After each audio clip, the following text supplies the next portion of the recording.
You have to fall in love, not with your business or with your industry or with being the fastest growing company. You fall in love with the clients you serve, and you live for the privilege of enriching them.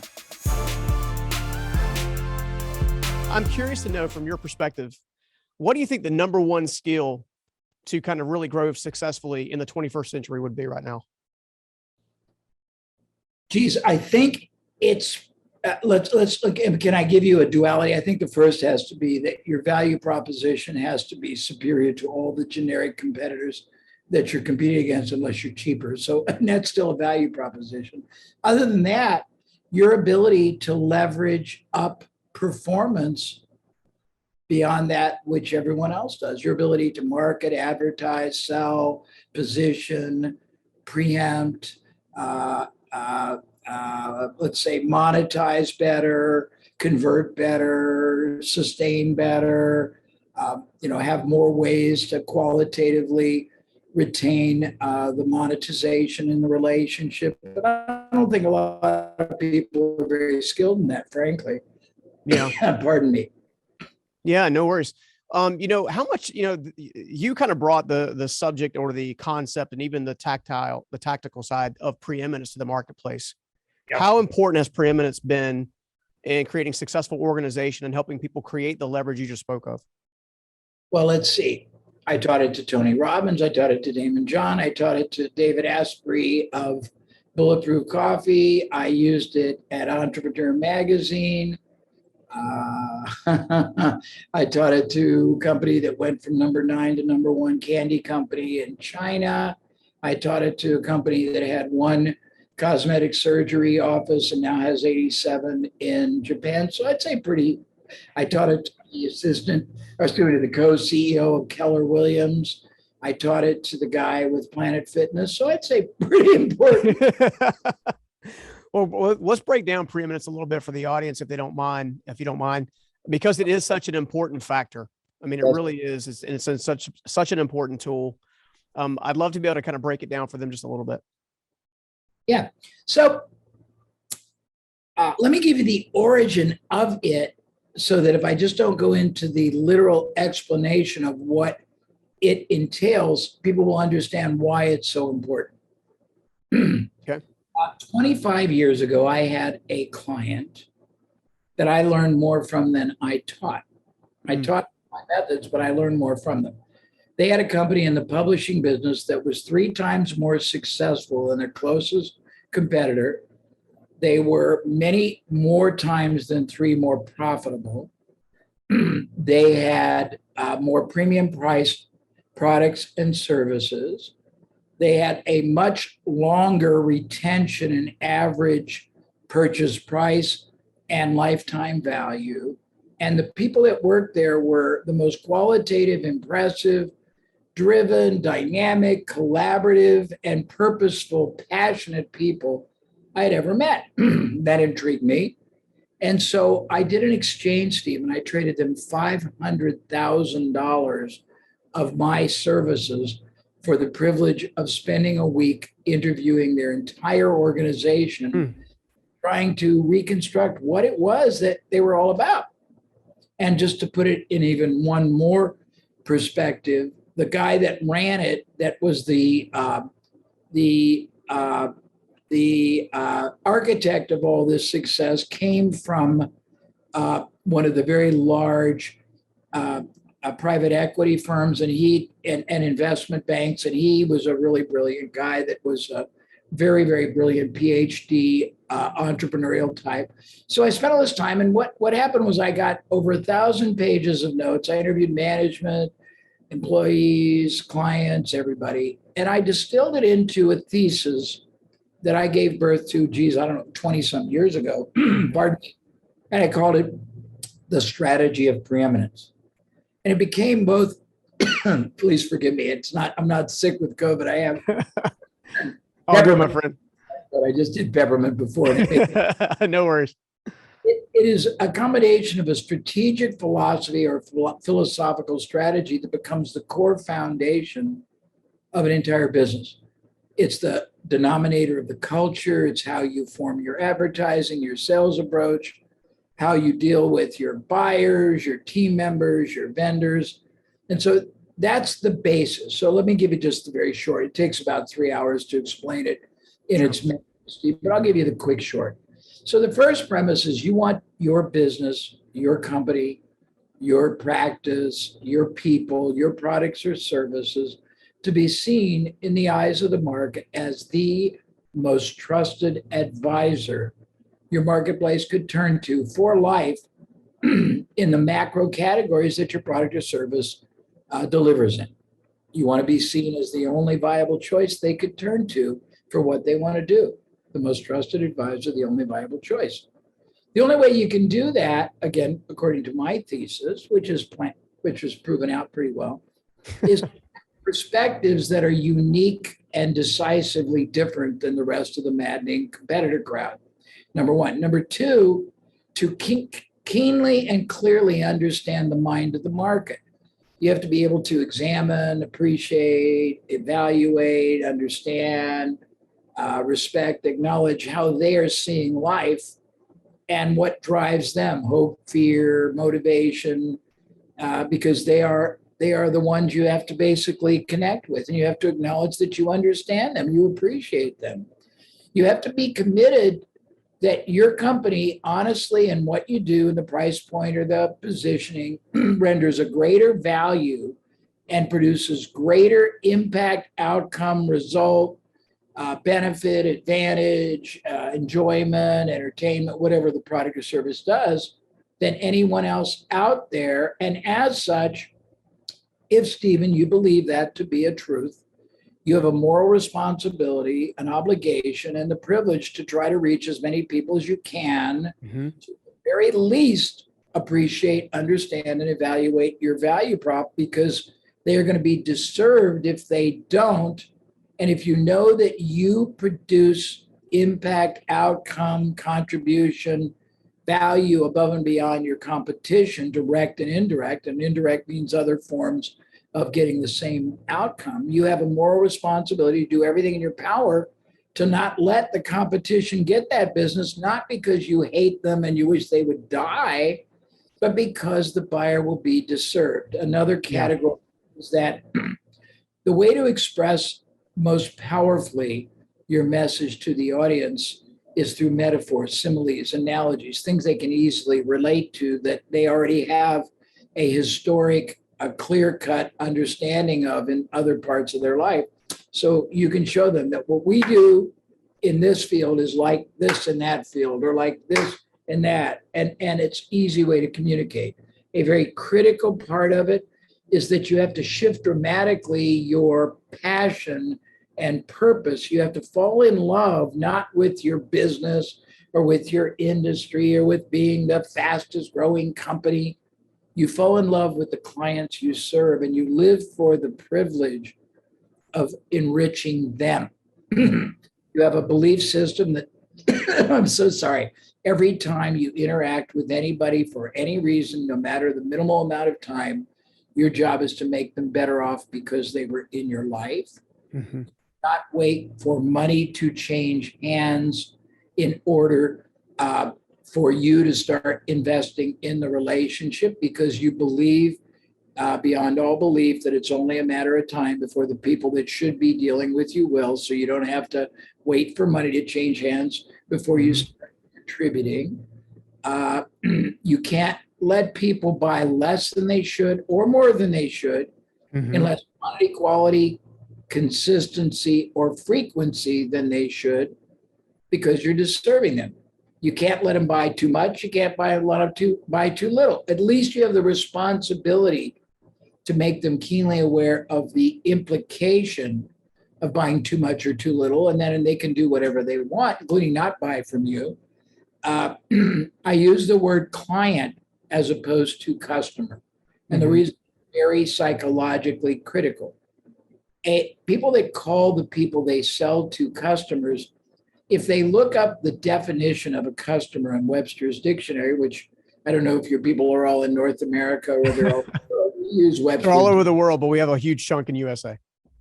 Well, our dictionary, Webster's, I don't know what you use in some of the other countries, But a customer is merely somebody who buys a commodity or service. So if I call you a customer, Stephen, what I'm saying subliminally is that I'm no more than a commodity. I'm a marginalized provider of the same product service you can get from anybody else. And by the luck of the fate gods, if you condescend to give me your business over you, it's just fortuitous. There's no reason why. Reason why is a key driver of this as well. And probably the last thing I'll tell, because there's lots of elements to it, but the last thing is you have three categories of clients. Oh, excuse me, I didn't finish. A client definition is somebody who is under the care, the protection, the well-being of another. So it elevates the stature of the relationship in your own eyes and how you deal with that client. Now, the last thing is you have three kinds of clients you serve. The first and the obvious one are the ones that pay you. Pardon me. It's just peppermint trickling down. The other two are the ones you pay, your team members, your vendors.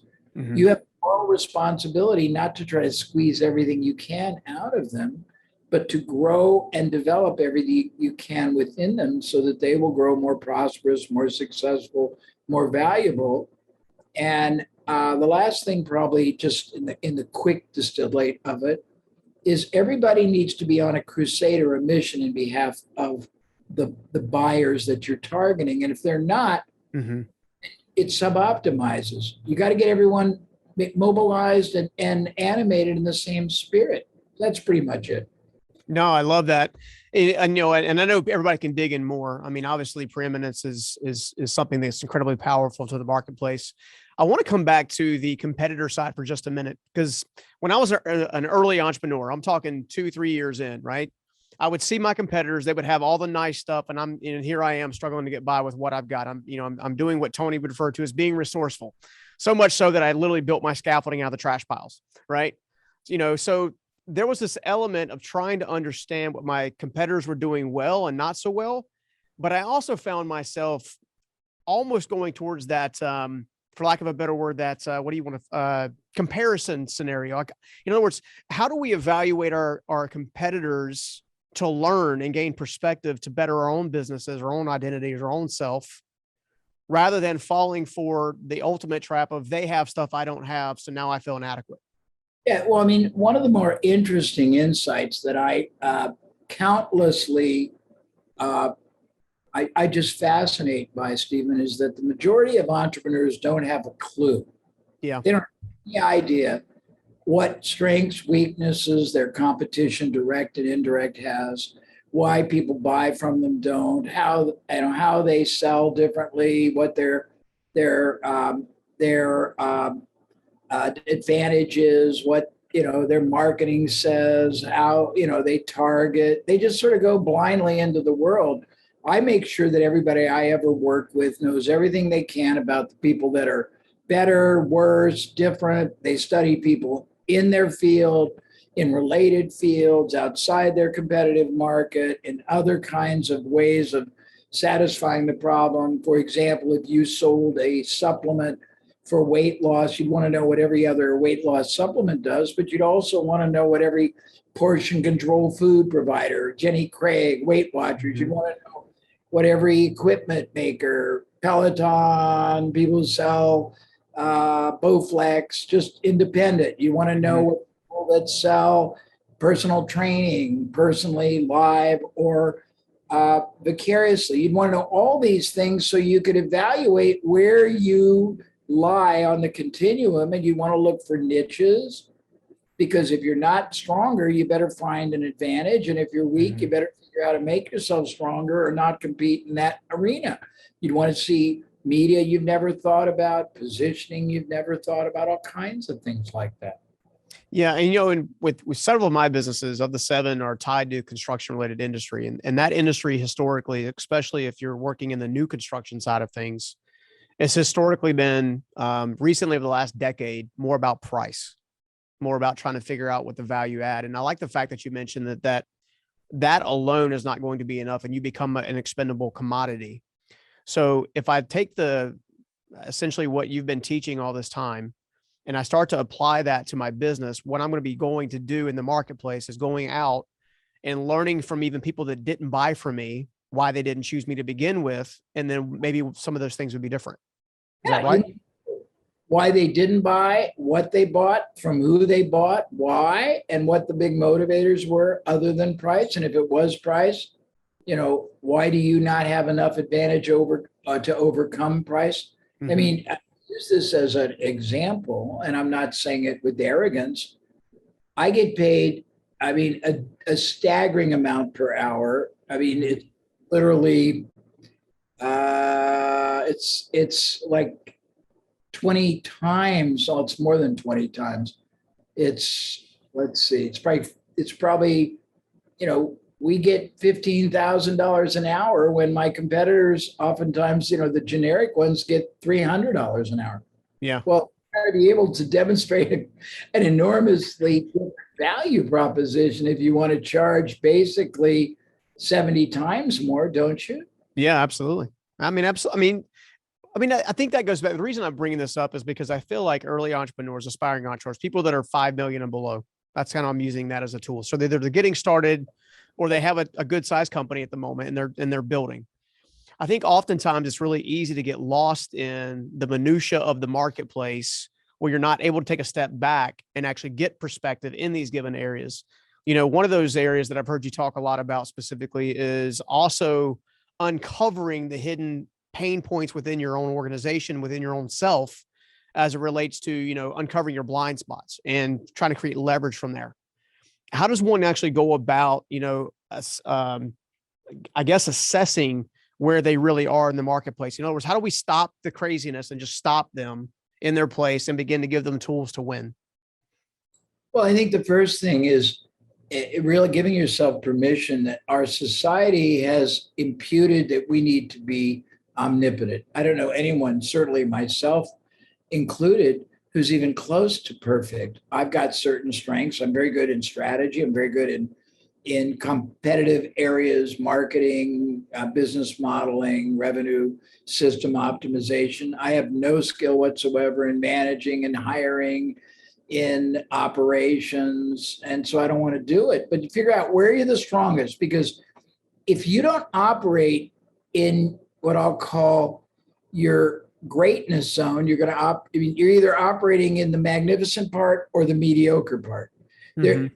If you operate down here, it's very linear. There's no leverage. You want to operate where you have the most upside leverage. And to first do it, you got to do a reality check. What are you strongest at? What are you not strongest at? What does your company have asset resource wise? What doesn't it have? And then you've got to play to the strengths, and you've got to compensate for the weaknesses. Now, a very critically important insight, and it's a little rogue on what you're asking, Stephen, but it's very relevant. Long ago, I realized that there is no reason that any business, any entrepreneur, any business owner, any startup needs to ever feel resource impaired ever again, because whatever you don't have, someone else has. And if you can figure an equitable way that you can get them to make those resources available to you in some participatory way, mm-hmm. pay for it out of the results they produce, the money they make, the sales they make, the savings they make. And when you can do that, I've done billions of dollars for clients and for myself over the years who didn't have a lot of capital, but were able to tap into other people's resource base, buyer base, sales base, technology base, expertise base, manufacturing base, et cetera, and create explosive growth and success. Now, are we talking, and maybe this is just one version of that. For our live event we've got coming up ourselves in October, one of the things that we're doing specifically is we're partnering with other industry leaders in the form of affiliates, because they have an audience that I have yet to fully gain. Yes. But yet I have products and services that they don't have to market to their audience. Is that what you're talking about? It's great. Yeah. That's one way. I'll give you another approach. Years ago, one of the greatest success, I'll tell you a couple of them very quickly. So I'll tell you ones that people will resonate with. So many years ago, I used to go to China all the time And I would help people in very qualitative entrepreneurial endeavors. And one time at a seminar I was doing for entrepreneurs, a young man came to the mic and through translation asked me, what do you do if you're too small and the bank will not lend you money to grow? Mm-hmm. And I asked him the question I ask always, what would you do with the money if you had it? Want the money? What are you gonna do with it? If tomorrow morning I gave you the money, what are you gonna do with it? He said, I have a small local motorcycle manufacturer, now only in China, Stephen, where there might be 100 million population city, could you possibly have a local motorcycle manufacturer? But he did. He said, if I had the capital, the money, I'd go all over Asia. I'd open up a factory. I'd hire workers to make my motorcycles. I'd hire salespeople to go all over Asia and recruit dealers and sell my motorcycles in 10 or 15 countries. And I said, okay, so what's the problem? And he goes, I told you the bank won't lend me money. I said, you don't. Your problem is always the solution to somebody's bigger problem. And I said, I want a field trip around Asia.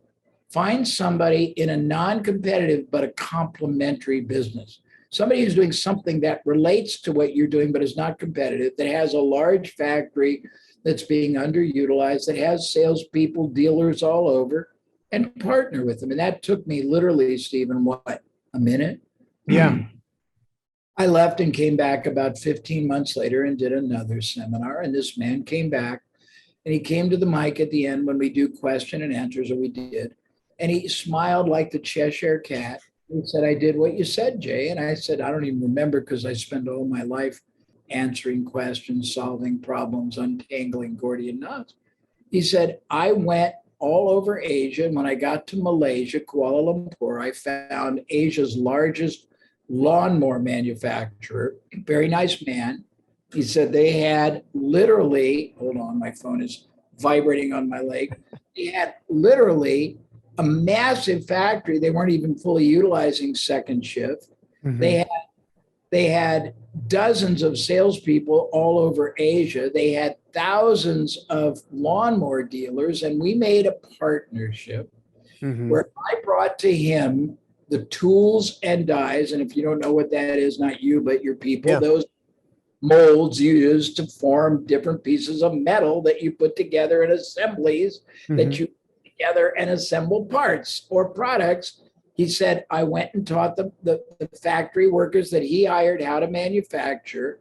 I taught his salespeople how to sell our motorcycles to both distributors and dealers, and how the dealers would sell the motorcycles, how the lawnmower dealers would sell them to their clients. And in the first year, we both made $10 million profit just from that money connection. I've done tons of things like that.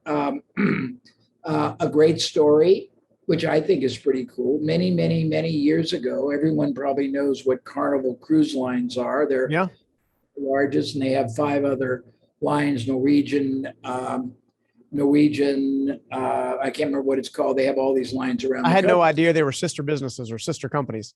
5 different brands all over the world. When they started, a friend of mine worked for them, and literally they had one secondhand ship. It wasn't a big one. They were so poor they could only afford, true story, to paint it on one side. They always brought the ship in on the painted side. So it would go out every week half empty or half filled.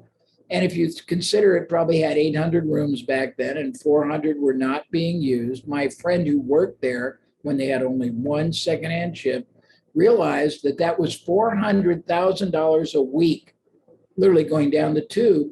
And he came up with a brilliant idea. He got the owner to let him call on hundreds, actually thousands of radio stations, television stations, magazines, newspapers, and trade them advertising they would run in their media for credits to be used on his ship. Now that was brilliant because he had $400,000 a week in buying power he wasn't using.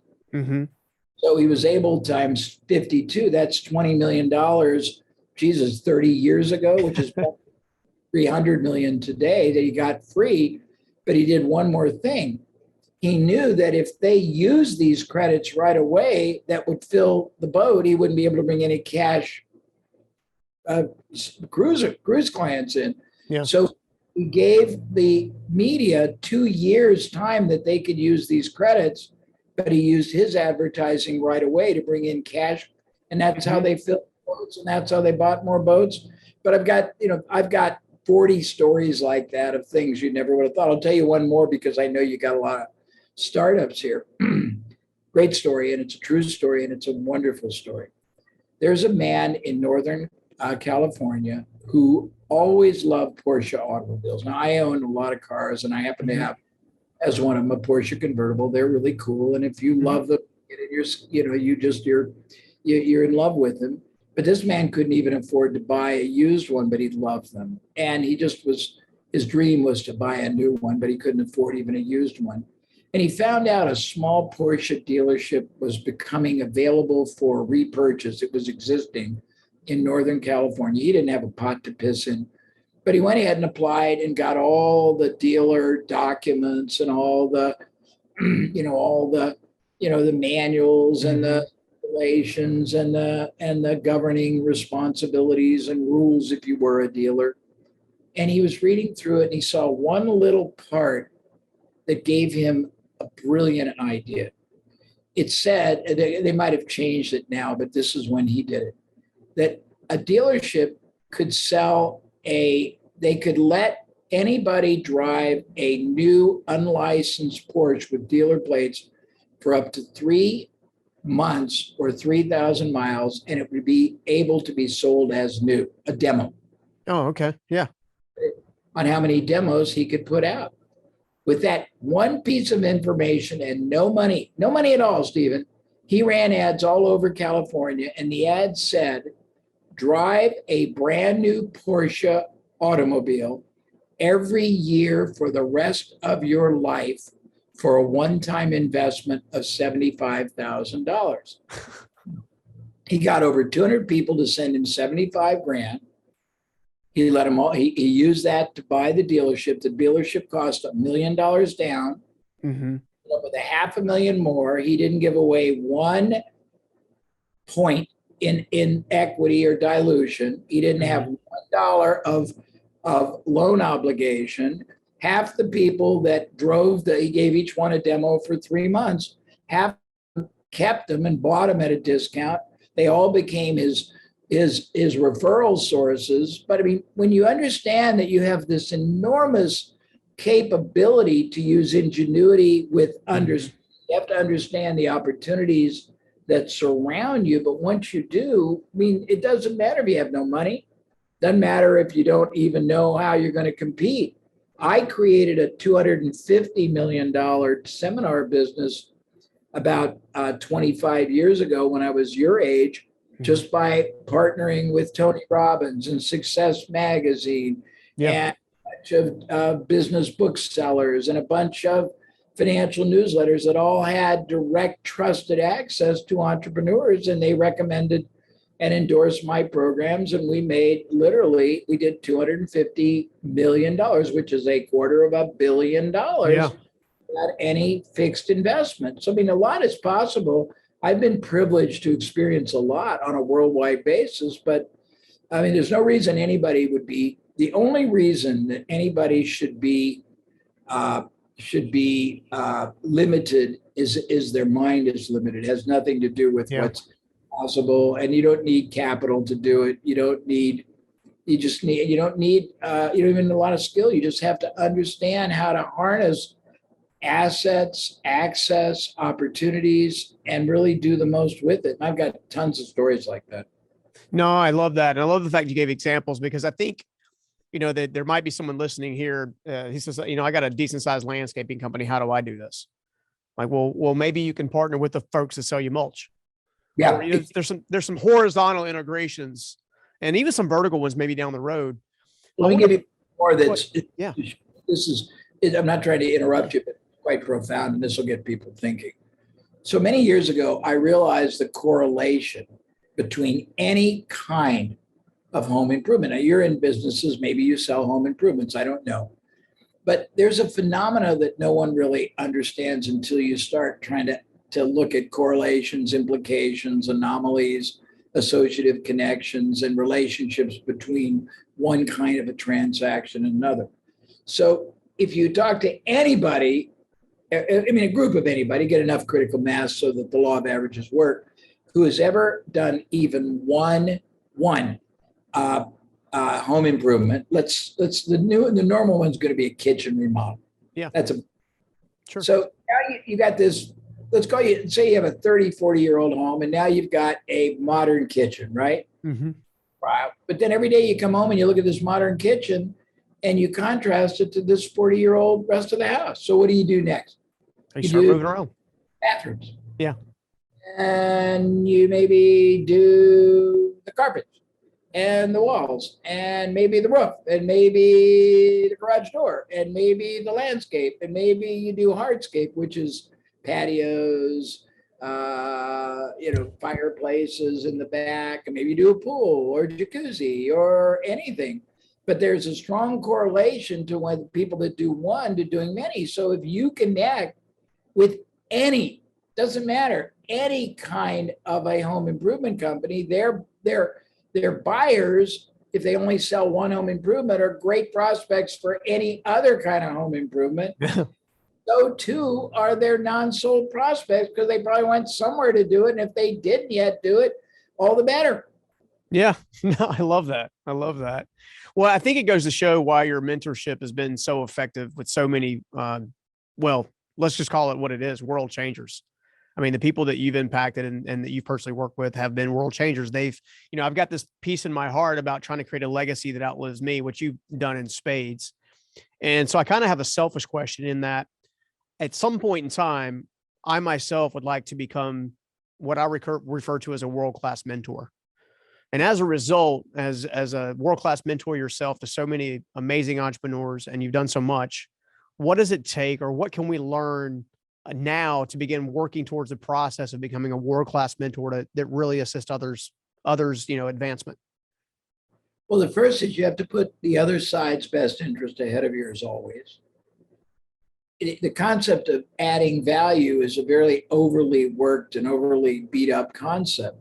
You can't wait for me to say, okay, how can I add value to you, Stephen? That's not the right question. It's knowing where you can add value and being able to demonstrate firsthand by connecting dots for somebody where that value is so they'll want it, and then truly being able to deliver it. And no matter where you are on the continuum, you start by producing a lot of successes and getting them documented, generate a ton of testimonials and case studies so that you can leverage them. If you can do it, every level of business performance has within it levels of influencers. Somebody who influences a $200,000 business probably wouldn't be the same kind of influencer as somebody who would influence a $200 million business. So find the influencers on a progression as you keep moving up your game on who influences the market you are serving now. Get them to let you contribute to them. Ask them to nominate people you can help and judge you accordingly, so you can build a massive collection of testimonials, endorsements, and then you just keep moving up the food chain. That's what I did, and I had to work my ass off. People think you can do it overnight. You have to earn performance, not through rhetoric, but it's not hard if you can deliver. And if you can't deliver, figure out how you can. That's maybe a cold sounding statement. It's just pragmatic. No, it's a true statement, right? I mean, if the reality is the influence you have in the marketplace and you've had for a long time now would not be there had you not super served other people and helped them with their initiatives. You can't bullshit. Yeah. Yeah. And if you can deliver and you're the real thing, and the real thing is a relative statement. The real thing to somebody that your audience, I have great compassion and empathic respect for any entrepreneur at any point starting out small. But most people that are sophisticated aren't going to be the right advisor for somebody who's starting out because they don't have enough moving parts. They don't have a lot of infrastructure, a lot of capital. They're wearing hats. They have to pick and choose. And they need somebody who can get down in the dirt with them, so to speak, in the weeds and help them. But then as that entrepreneur grows to a larger, when you get, you've got them under 5. When you go to 10, it's a different. When you go to 20, different. Going from 20 to 40 million is different. 50 million above is different. They're different needs. But if your goal is to get to that point, you just cycle it through performance. And it's not just being discovered. It's going out of your way proactively and strategically, Stephen, to gain the awareness of the people who on the continuum have the ability to influence the target audiences you would want as you evolve and progress. And, I always would go to people when I was younger and say, look, you don't know me. I want to make a difference. I'm going to help you. I'm going to give me anybody that in the realm that I'm operating now that I can help. I'm not going to charge them, not going to charge you.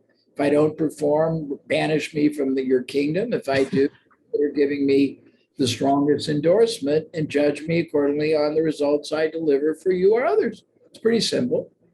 Yeah, but I think it's even as simple as it is. I think it's scary for a lot of folks to put that risk out there, but I think it's because they're, for me, and you can correct me if I'm wrong, but it seems like their identity might be tied to the wrong thing. It's not about actually proving results. It's about becoming known. Yeah, but ultimately you live or die. I mean, if I sell you my program and my program, there's 2 kinds of content. There's great content that people don't execute on, and there's crappy content that people work really hard and it doesn't work. If you've got great content that people don't execute, that's what we call normality, because only, frankly, about 5% of the people that ever buy anything do anything with it. Most people, tragically but truthfully, they look at expertise as intellectual entertainment. But if you've got methodology, IP, proprietary methodology, techniques that deliver madly if somebody works them, that's the first imperative. You need that. Yeah. Speaking of a couple of programs that work really well, I know that Beyond Exponential has had a lot of success on its own in helping people. The triple play, matter of fact, where if, I'm a big believer in all the work that you do, like obviously, where would people find that particular program? Because I think that's a great entry point for someone who is trying to break through, kind of get into some of the beginnings of preeminence and some other things. I think it's a great thing. Where would people find that at? Actually, right this moment, probably the only way you would find it is communicating with my office, because we've only offered it limited to Tony Robbins' audience and a couple of internal ones, but we're getting ready. It's a new methodology that it's taken me a lifetime to figure out, but basically it's a no investment, no risk system for taking profit performance literally beyond exponential. And it's got 50 different ways you can do it. And it shows people how to move everything they do from incremental to exponential and beyond. It's really cool. And it teaches all these different ways you can take anything you're doing and make it do more for you, faster, easier, more profitable, and safer. But we don't really, it's not in the market formally now. You could connect with, well, I guess you could connect with our head of program admissions. That's probably an easy way to do it. His name is Bob Calisante, and I can give you, is this recorded? Yeah, this will be recorded. I can always put it in the show notes as well, if you guys are okay with it. And he can tell everybody about it, because it's a wonderful program. There's nothing like it. And it's an infallible program if you work it. And we've put people into a 13-week experiment, and something like 65% had successes over 45% profit increases in the first 10 or so weeks. So it's pretty powerful. It's normally a 13-week program, but I've put together a 39-week extended result, and it's a really cool version, but it takes a long time to explain it. But if they're interested, tell them to contact our colleague, who'll walk them through and see if it's appropriate for them. Yeah, I'll do that. In fact, what I'll do is I'll go ahead and connect with the team. Your team has been very awesome in working with me and stuff like that, as you can imagine. It's clear they live and breathe preeminence and everything that's associated with it because the culture is phenomenal. I'll make sure I get a appropriate link for them. And if you're okay with sharing that with the audience, I'll be happy to share with the audience. We're going to offer it more publicly. I haven't yet. I've been using it for very high performing people, but it's a great way to take whatever you're doing and make it really explode your bottom line. And just for people's comfort, it's much easier, believe it or not, to grow your profit than your top line. Your bottom line is not producing anywhere close to the results, the yield, the income, the level of success that your effort deserves. You just need to know how to do things differently. I love it. Well, look, I can't thank you enough for spending some time with me today. I can sit here and listen to you and be mentored by you all day long, well, hands down, with no problems. With one final question I have for you, though, just because the name of the show is stuck to Unstoppable. What is the definition of unstoppable mean to you? I mean, years ago, I was fixated with language patterns, and I had a very fascination with words like indefatigable, undefeatable, imperturbable. I mean, I think that setbacks, reversals, disappointments are a natural part of life, and they're even a more frequent part in business. Mm-hmm. And the key is, if you understand it, that when you were a child, a little child, you failed more times than you succeeded in your effort to learn to walk or talk. One of my friends, who's a former three-time Super Bowl champion, Hall of Fame quarterback, Fran Tarkenton, wrote a book saying failure isn't permanent. Yeah, I think people take it too seriously and they take it too personally and they make it about them. I mean, if you think about it, how do you grow if you don't try things? And the more things you try statistically, the more things you won't win at immediately. But if you look at baseball, I'm not a baseball enthusiasm, but somebody that has, if you have a 400 batting, which is off the chart, you fail 60% of the time. Yeah, that's true. Very true. If you look at the athletes that in basketball that score 60 points, they probably missed, 3 times as many shots. It's part of human nature. Why take it? I think people take themselves seriously and they think it's all about them. Whereas if something doesn't work, it isn't even necessarily a failure unless you risk too much on it, which you don't have to. You can mitigate and moderate risk, but anything that doesn't produce the results you're after tells you to shift and pivot and go a different way. Yeah, no, I love that. I love that for sure. It's interesting as I've kind of grown as an entrepreneur and as a man in general. I've learned that the main part of our culture likes to celebrate success. I, however, like to celebrate the sacrifice. I like to actually know that someone has been through something, overcome something, and come out on the other side because they didn't give up, because they did pivot, they did try. I find that those stories are incredibly inspirational to a variety of different people in all walks of life, even if they're not, necessarily getting a piece of content that maybe directly overlays with what their struggle is, as a rule of thumb, so I love that. I love that so much. Well, dude, I have, I could sit here and talk to you all day. I really could. I so enjoyed the conversation. How can everybody else find more about you? They can,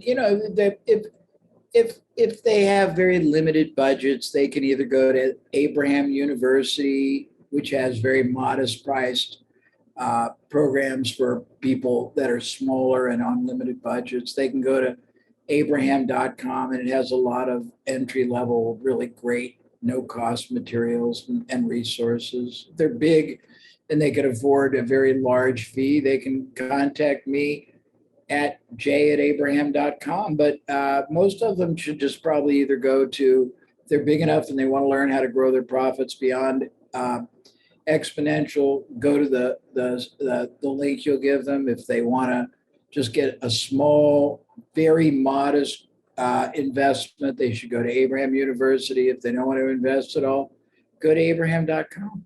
I love it, Jay. Thank you so much for hanging out with me today, man. I really appreciate you big time.